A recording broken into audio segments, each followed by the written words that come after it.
کبھی سوچا ہے کہ کیا ہو اگر ہماری یہ ساری عبادتیں، ہماری اتنی محنت اصل میں ایک بہت بڑی غلط فہمی پر ٹکی ہو؟ یہ خیال ہی کافی پریشان کرنے والا ہے نا؟ لیکن اس پر بات کرنا، اس پر غور کرنا بہت ضروری ہے، کیونکہ اس کا تعلق سیدھا سیدھا ہمارے دین کی بنیاد سے ہے۔ اب یہ سوال بڑا عجیب سا لگتا ہے کہ بھئی نماز جو سب سے بہترین عمل ہے وہ جہنم کی طرف کیسے لے جا سکتی ہے؟ لیکن حیرانی کی بات یہ ہے کہ قرآن خود سورۃ الماؤن میں ایسے نمازیوں کا ذکر کرتا ہے جن کے لیے ویل ہے، یعنی ہلاکت۔ تو آخر یہ کیسے ممکن ہے؟ یہیں سے ہمیں اس دھوکے کی، اس فریب کی پہلی کڑی ملتی ہے جس میں ہم شاید پھنسے ہوئے ہیں۔ اصل مسئلہ پتہ ہے کہاں سے شروع ہوتا ہے؟ مسئلہ تب شروع ہوتا ہے جب ہماری دینی عمارت کی سمجھیں پہلی اینٹ ہی ٹیڑھی رکھ دی جائے۔ اور وہ ٹیڑھی اینٹ کیا ہے؟ وہ یہ سوچ ہے کہ بس ظاہری عمل کر لو اور کام ہو گیا۔ اب جب بنیاد ہی ٹیڑھی ہو تو اس پر آپ جتنی مرضی اونچی عمارت بنا لیں وہ تو ٹیڑھی ہی رہے گی۔ اور یہ کہانی صرف نماز کی نہیں ہے۔ امام علی علیہ السلام کا قول ہے کہ کتنے ہی روزے دار ایسے ہیں جن کو روزے سے بھوک اور پیاس کے علاوہ کچھ نہیں ملتا۔ سوچیں ذرا، یہ تو بالکل صاف صاف اشارہ ہے کہ عمل کی جو شکل ہمیں نظر آتی ہے وہ اصل پیمانہ نہیں ہے، بلکہ اس کے پیچھے کچھ اور ہے جسے دیکھا جا رہا ہے۔ تو پھر سوال یہ ہے کہ خدا کی نظر میں اصل چیز کیا ہے؟ وہ کیا دیکھتا ہے؟ چلیں اب ذرا اس اندرونی حقیقت کو، اس باطنی ریالٹی کو سمجھنے کی کوشش کرتے ہیں جس کی بنیاد پر سارے فیصلے ہونے ہیں۔ دیکھیں، کوئی بھی جو عمل ہم کرتے ہیں نا، اس کی ایک ترتیب ہوتی ہے۔ بالکل گہرائی میں سب سے پہلے آتی ہے انسان کی صفات، یعنی اس کی اندرونی کوالٹیز۔ پھر ان صفات سے جنم لیتی ہے فکر اور نیت، اور سب سے آخر میں جو چیز باہر نظر آتی ہے وہ ہے عمل۔ تو عمل تو صرف اینڈ پروڈکٹ ہے، آخری نتیجہ ہے۔ اصل جو مال ہے، اصل سرمایہ، وہ صفات ہیں جو اندر چھپی ہوئی ہیں۔ اور بس یہی وہ پوائنٹ ہے جہاں سارا فرق پڑ جاتا ہے۔ ہم اپنی آنکھوں سے کیا دیکھتے ہیں؟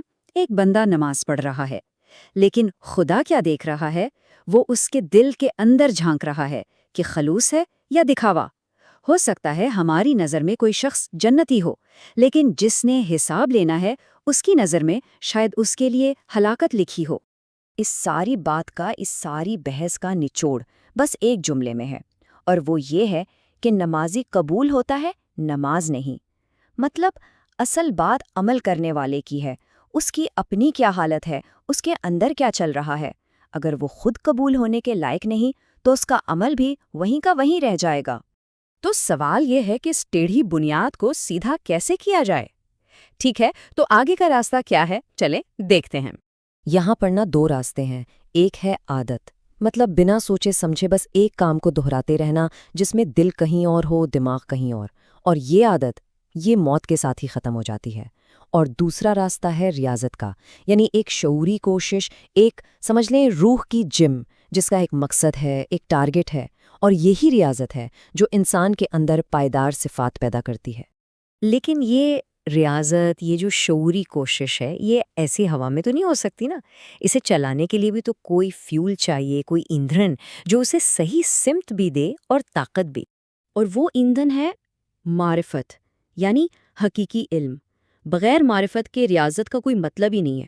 کوئی بھی اپنے نفس کی ورزش کیوں کرے گا بھلا اگر اسے پتہ ہی نہ ہو کہ وہ یہ سب کر کیوں رہا ہے؟ اس لیے نفس کو پاک کرنے کی کوشش سے پہلے اصل حقیقت کو جاننا، یعنی معرفت حاصل کرنا بے حد ضروری ہے۔ اور تمام علم کی، تمام معرفتوں کی جڑ، ان کی بنیاد وہ ہے توحید۔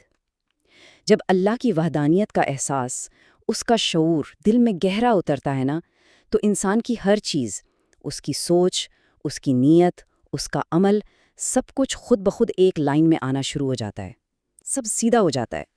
جیسا کہ امام سجاد علیہ السلام کی دعا ہے کہ اے خدا، میرا وسیلہ تیری طرف توحید ہے، یعنی خدا تک پہنچنے کا اور خود کو اس کے رنگ میں رنگنے کا سب سے بڑا ذریعہ توحید ہی ہے۔ اچھا، تو اب یہ توحید کی معرفت یا گہرا علم، یہ ہمیں ملے گا کہاں سے؟ اس کا سب سے بڑا حتمی ذریعہ کیا ہے؟ وہ ذریعہ ہے قرآن، جسے حبل اللہ یعنی اللہ کی رسی کہا گیا ہے۔ سوچیں، ایک ایسی رسی جو اوپر سے نیچے لٹکائی گئی ہے، جس کا ایک سرا خدا کے ہاتھ میں ہے اور دوسرا ہمارے ہاتھوں میں دیا گیا ہے۔ کس لیے؟ تاکہ ہم اسے پکڑیں اور اس پستی سے بلندی کی طرف چڑھ جائیں۔ اور اللہ نے بالکل صاف صاف بتایا ہے کہ یہ رسی ہمیں کس شکل میں دی گئی ہے۔ فرمایا، بے شک ہم نے اسے عربی قرآن بنایا۔ لیکن سوال یہ ہے کہ کیوں؟ اس کا مقصد کیا ہے؟ مقصد ہے لعلکم تعقلون، یعنی تاکہ عقل کو استعمال کیا جائے، تاکہ انسان سوچے، سمجھے اور صاحب عقل بنے۔ تو ہدف صرف آیتوں کو پڑھ لینا یا عربی زبان کا ماہر بن جانا نہیں، بلکہ اصل منزل فہم و فراست تک پہنچنا ہے۔ اس کا مطلب کیا ہوا؟ اس کا سیدھا سا مطلب یہ ہے کہ عربی زبان تو اس قرآن کی دنیا میں داخل ہونے کا ایک دروازہ ہے، گیٹ وے ہے، منزل نہیں ہے۔ اصل گول، اصل ہدف اس دروازے سے اندر جا کر عاقل بننا ہے، وہ انسان بننا ہے جو حقیقتوں کو سمجھنے کی گہری نظر رکھتا ہو۔ اور دیکھیں، قرآن کا آغاز ہی کس زبردست دعوے سے ہوتا ہے، ذالک الکتاب لا ریب فیہ، یہ وہ کتاب ہے جس میں کوئی شک نہیں۔ اب یہ ایک ایسا جملہ ہے جو دعوت دیتا ہے کہ آؤ اس پر گہرائی سے سوچو، کیونکہ ایسا دعوت تو صرف وہی کر سکتا ہے نا جو خود حق کی بنیاد پر کھڑا ہو۔ تو آخر میں یہ سوال ہم سب کو اپنے آپ سے پوچھنا ہے، قرآن کا مقصد تو ہمیں عقل والا بنانا ہے، تو کیا ہم صرف اس کے الفاظ دہرا رہے ہیں یا واقعی اس کے پیغام کو سمجھ کر اپنی ان ٹیڑھی بنیادوں کو سیدھا کرنے کی کوشش بھی کر رہے ہیں؟